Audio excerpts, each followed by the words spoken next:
Hello everyone and welcome back to my channel. I hope you're doing well.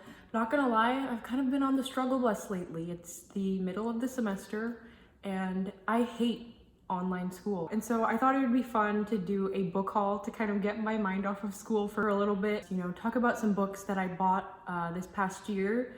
And I don't really buy a ton of physical books, so I kind of had to like expand my parameters for this haul to like the whole year. And even then, I honestly don't have that many books compared to like booktube haul standards.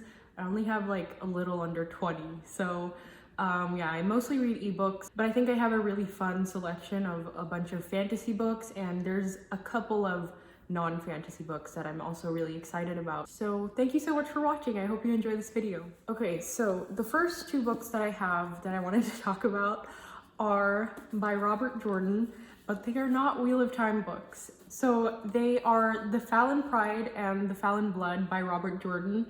And if you didn't know, Robert Jordan is the author of the Wheel of Time series, and there are so many good things that I could say about the Wheel of Time, but the romance was just not one of them. And these two books happen to be historical romance. So when I found out that Robert Jordan wrote historical romance, I was like, whoa, like what? That was the last genre I would have expected him to have been an author in. And I'm really curious to read these books. One, to figure out like what went wrong in the Wheel of Time, but also two, just to find out like what his writing was like before he wrote Wheel of Time, and you know, how he developed as an author. And just reading the back of this one, it looks like there's gonna be a sort of three-way love square between one man and three women, which if you've read Wheel of Time, that sounds very familiar. So yeah, I'm just super excited to read these books, and I love this copy. I got it off of Thrift Books, and it's got a Daryl K. Sweet cover, so if you squint, it looks totally like a Wheel of Time book. And this guy looks exactly like Matt from the Fires of Heaven cover.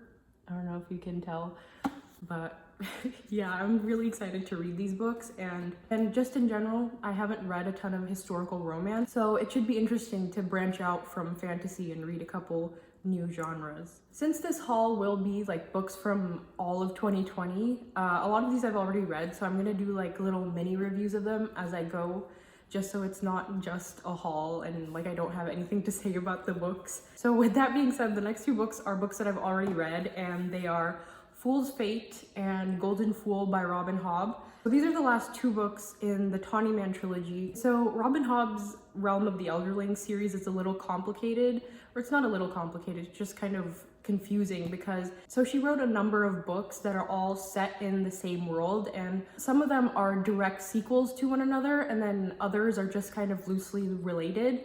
And the Tawny Man trilogy is the direct sequel to the Farseer trilogy, which I read and loved a number of years ago. And going into this trilogy, I really didn't know what to expect. I felt like, okay, we already explored Fitz, the main character of the Farseer trilogy. We already explored his character as much as we could have in the Farseer trilogy. So like, what more is there to say here? And I was so wrong, because in this trilogy, Robin Hobb just takes Fitz's character to a new level. And there were so many points in this series where I cried, just like full on, I cried. And I am kind of a crier while I read. It's not that hard to make me cry, but I genuinely was so moved by so many things that happened in this trilogy.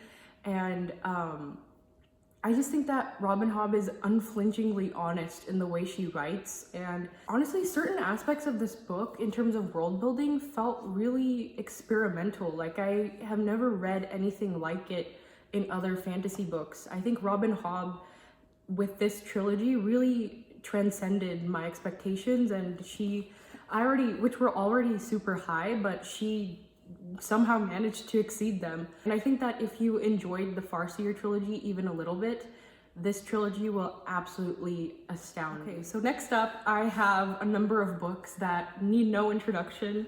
Like if this was a rap song, it would be like, you already know who it is, because it's Brandon Sanderson's The Stormlight Archive. And I bought all 3 of these off of thrift books, but for some reason they are all new, which kind of, I think, defeats the purpose of thrift books, but whatever, I'll take it. I don't know if you can tell, but I'm almost finished with The Way of Kings. And it's kind of ironic because the last book I read before The Way of Kings, it was shorter than this, like about 200 pages shorter.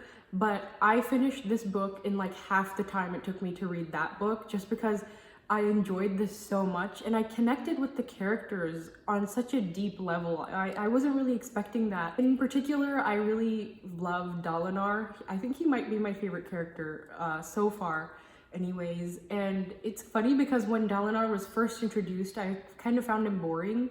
And then as I read his chapters more and more, I just fell in love with him. And I was thinking about it and I realized it's because he represents this idealistic version of men who carry themselves with honor and integrity, and that's just something that you don't see very often in the real world. And I don't think that leadership in the real world really demonstrates that anymore. I've just really enjoyed The Way of Kings so far. You know, the world building is absolutely fantastic as well, but it was the characters that I think really made this book. I honestly don't even care what's going on in the plot because I just enjoy spending time with these characters. So hopefully I can finish Oathbringer and Words of Radiance before November. The next book I have is A Wizard of Earthsea by Ursula K. Le Guin, and it's this teeny tiny little book. It's so small. But I really wanted to read this just because I think that in order to have more sophisticated conversations about fantasy, I really need that like foundational knowledge about the genre. So going back and reading the more classical texts that were really influential when they came out, I think is important.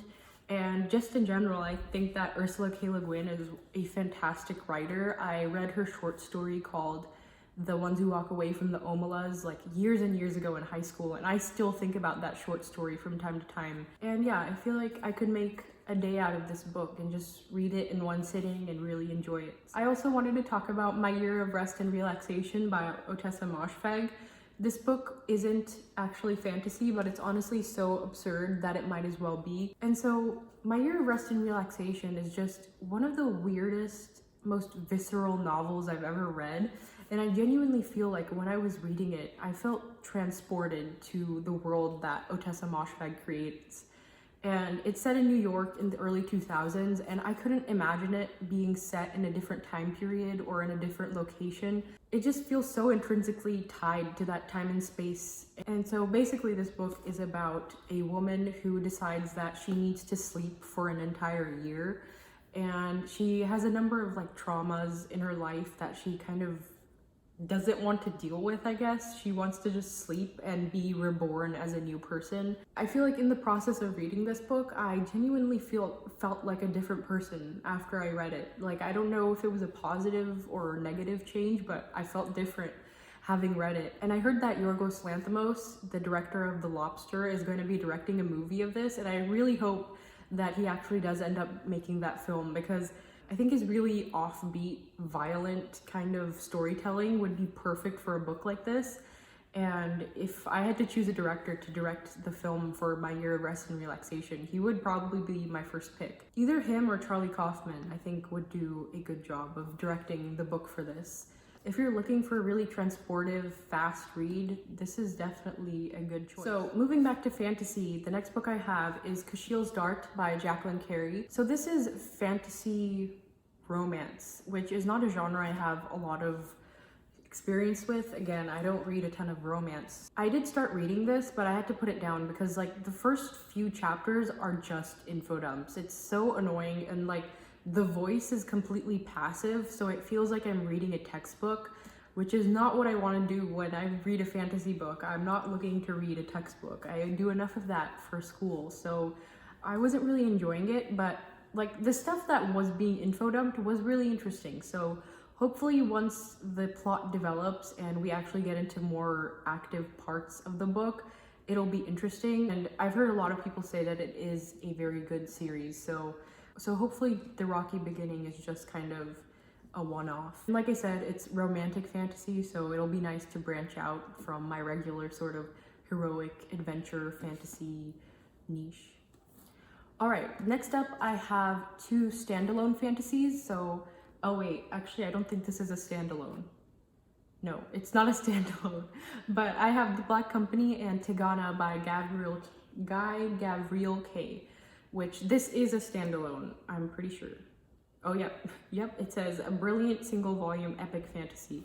So earlier this year, I read Priory of the Orange Tree, which is another standalone fantasy, and that really got me in the mood for, like, I guess, I don't know if it's a genre or category of books that are just one-off and not like super long time investments, because sometimes with fantasy it does feel like starting a new series is like, oh man, now I gotta read like 6-7 books that are super long.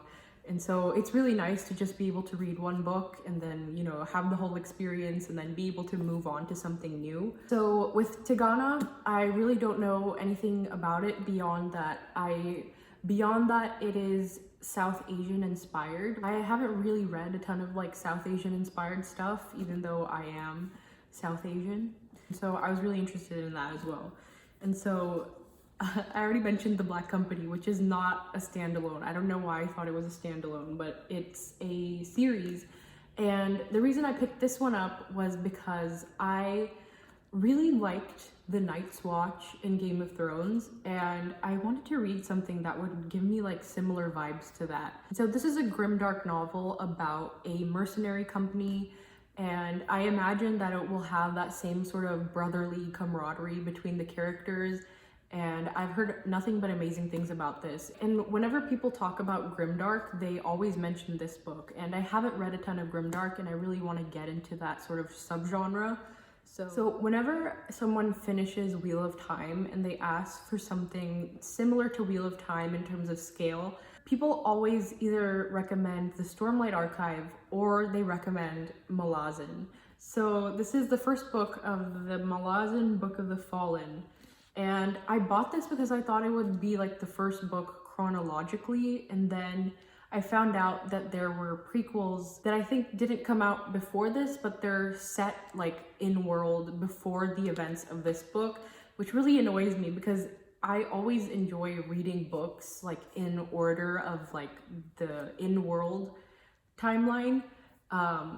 And it's just like more fun to do that. And I already messed up with Stormlight, and I guess now I'm gonna mess up with Malazan, but whatever, it'll be out of order, it's fine. But yeah, I really don't know much about Malazan beyond that it is a super huge world, and people always praise the sort of complicated nature of the plot, and I'm kind of scared. Like, what if I'm not smart enough to read this? Like, what if I read it and I'm like, I have no idea what's going on? And then I feel like I'll just have to delete my YouTube channel and never post another video again. I already know it's gonna be like complicated because it starts off with a list of characters. I feel like whenever there's a list of characters at the beginning of a fantasy book, I'm always like, oh god. Also, can we talk about like this guy on the front cover? He's like what is that pose? Fantasy book covers are kind of crazy. Anyways, and the last fantasy book I have for this haul is The Fifth Season by N.K. Jemisin, which this is another book that I've heard so many amazing things about, and the fact that all 3 books in the trilogy won the Hugo Award, that's pretty cool. That's amazing. I love awards, like the Oscars, the Grammys, Emmys. Like, I really enjoy watching them and like finding out who won and who didn't win and who was snubbed. So the fact that it won all 3 like really tickles that part of my brain that loves awards season and all of that. So honestly, I'm just interested in because of that. But also I watched the review on Philip Chase's channel that he did with his daughter. That was just such a wholesome and good vibes video. And the way that they described it as a kind of post-apocalyptic setting really intrigued me, because so many of my favorite fantasy books deal with apocalyptic stakes, like the build up to the apocalypse and kind of trying to prevent the apocalypse. And I find the idea of exploring a post-apocalyptic world really interesting, and I really haven't read a ton of post-apocalyptic books. And then finally, I have The Vanishing Half by Britt Bennett, which has the honor of being the most expensive book that I bought this year at $27. And it really enrages me that it's got this little sticker on it that I cannot take off. Like it's not even a sticker. They like printed on a sticker to the dust jacket for this book. And that really annoys me, but whatever. And I bought this book because I heard that it dealt with the issue of colorism. I don't know how to describe it. It's kind of like racism. It's a different form of racism that often manifests in communities. I mean, in the South Asian community, in India specifically, colorism is kind of like the consequence of the colonial rule, and darker women and men are encouraged to like lighten their skin. India, if you go into like any Indian grocery store, they'll have like a little Indian beauty section, and you can find like skin whitening creams. And this book specifically deals with colorism within Southern communities, Southern Black communities. And so I think it'll be really interesting to read about the issue from a different perspective, because obviously the colorism in Black communities is similar but also very different from the colorism in South Asian communities. And so I think that it's a topic that doesn't really get discussed as much as it should be, and I'm really interested to read it. And so yeah, that is it for my very first book haul. I hope you enjoyed watching me ramble about books for like 10, I don't know how long this video is gonna be, 10-20 minutes. And again, if you like this video, click like and subscribe, and take care. I'll see you in the next video.